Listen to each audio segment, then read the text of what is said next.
Mark 14. Now it was 2 days before the Passover and the feast of unleavened bread. And the chief priests and the scribes sought how they might arrest him using trickery and kill him. For they said, "Not during the feast, lest there be an uproar from the people."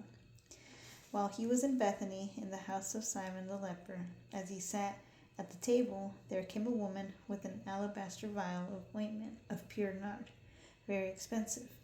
She broke the veil and poured it over his head. But there were some that had indignation among themselves, saying, "For what purpose has this waste of the ointment have been? For this ointment might have been sold for above 300 denarii and given to the poor." And they scolded her. But Jesus said, "Leave her alone. Why do you trouble her? She has done a good work upon me. For you have the poor always with you, and whenever you want, you can do them good. But me you do not have always. She has done what she could. She has anointed my body beforehand for the burying. And truly I say to you, wherever in the whole world the gospel shall be preached, what this woman has done shall be spoken of as a memorial to her." And Judas Iscariot, he that was one of the 12, went to the chief priests that he might betray him to them. And they said, when they heard it, were glad, and promised to give him money. And he sought how he might conveniently betray him. On the first day of unleavened bread, when they sacrificed the Passover, his disciples said to him, "What will you have us prepare for you the Passover to eat?" And he sent 2 of his disciples and said to them, "Go into the city, and there you shall meet a man bearing a pitcher of water. Follow him. And wherever he enters, say to the master of the house, 'The teacher asks, where is the guest room in which I can eat the Passover with my disciples?' And he will show you a larger upper room furnished and ready. There prepare it for us." And the disciples went into the city and found as he had said to them. And they made ready the Passover. And when it was evening, he came with the 12. And as they sat and were eating, Jesus said, "Truly I say to you, one of you shall betray me, even he that eats with me."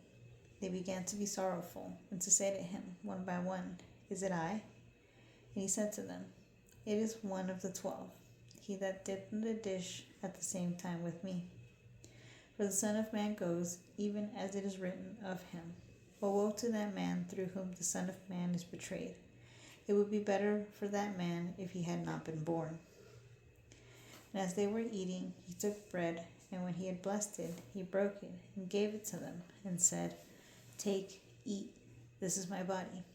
And he took a cup, and when he had given thanks, he gave it to them, and they all drank from it.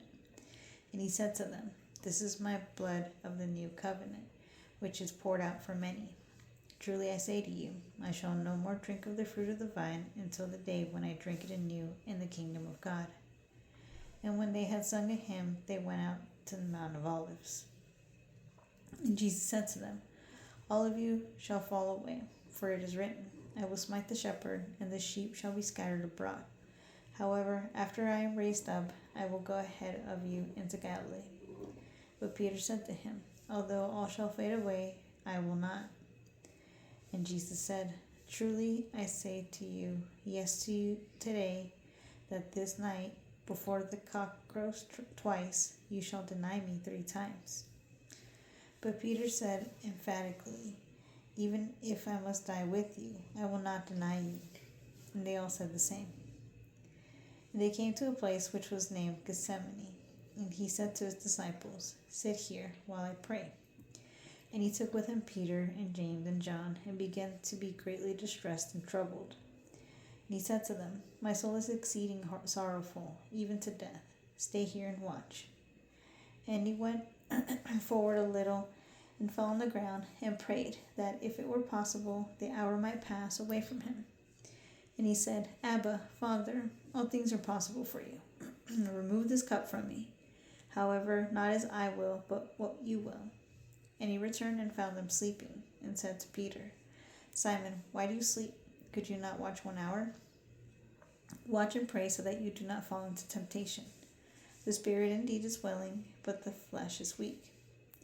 And again he went away and prayed, saying the same words. And again he returned and found them sleeping. Their eyes were very heavy, and they did not know what to answer him. And he returned a third time and said to them, Sleep on now and take your rest. It is enough. The hour comes, the Son of Man is betrayed into the hands of sinners. Arise, let us be going. He that betrays me is nearby. And immediately while he yet spoke, Judas came, one of the 12, and with him a crowd from the chief priests and the scribes and the elders bearing swords and staves. Now he that betrayed him had given them a signal, saying, Whomsoever I shall kiss, that is he. Take him and lead him away safely. And when he arrived, immediately he came to him and said, Master, Master, and kissed him. And they arrested him and took him away. But one of the disciples that was standing nearby drew his sword and struck the servant of the high priest and cut off his ear. And Jesus said to them, Have you come out against a robber with swords and clubs to capture me?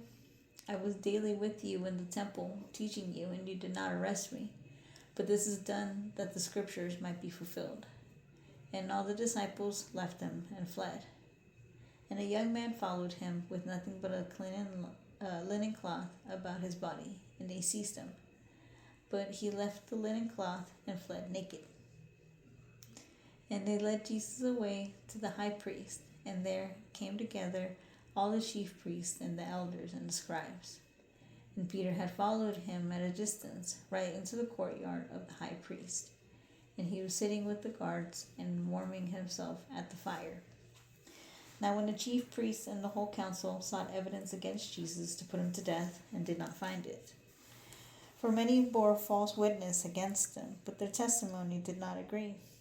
And some stood up and bore false witness against him, saying, We heard him say, I will destroy this temple that is made with hands, and in 3 days I will build another made without hands. But not even then did their testimony agree. And the high priest stood up in their midst and asked Jesus, Do you answer nothing? What is this that witnesses say against you? But he held his peace and said nothing. Again the high priest questioned him, saying, Are you the Christ, the Son of the Blessed? And Jesus said, I am. And you shall see the Son of Man sitting at the right hand of power, coming with the clouds of heaven. And the high priest tore his clothes and said, What further need do we have of witnesses? You have heard the blasphemy. What think you? And they all condemned him to be worthy of death. And some began to spit on him and to cover his face, striking him and saying to him, Hypocrisy, or prophesy. And the guards took him and beat him with their hands. And as Peter was downstairs in the courtyard, there came one of the maids of the high priest. And seeing Peter warming himself, she looked at him and said, You also were with the Nazarene, Jesus. But he denied it, saying, I neither know nor understand what you say. And he went out into the porch, and the cock crew. And the maid saw him, and began again to say to them that stood by, This is one of them. But he again denied it. And after a little while, again they that stood by said to Peter, Of a truth you are one of them, for you are a Galilean. But he began to curse and to swear under oath, I did not know this man of whom you speak. And immediately the second time the cock crew. And Peter remembered what Jesus said to him, Before the cock crows twice, you shall deny me 3 times. And as he thought upon it, he wept.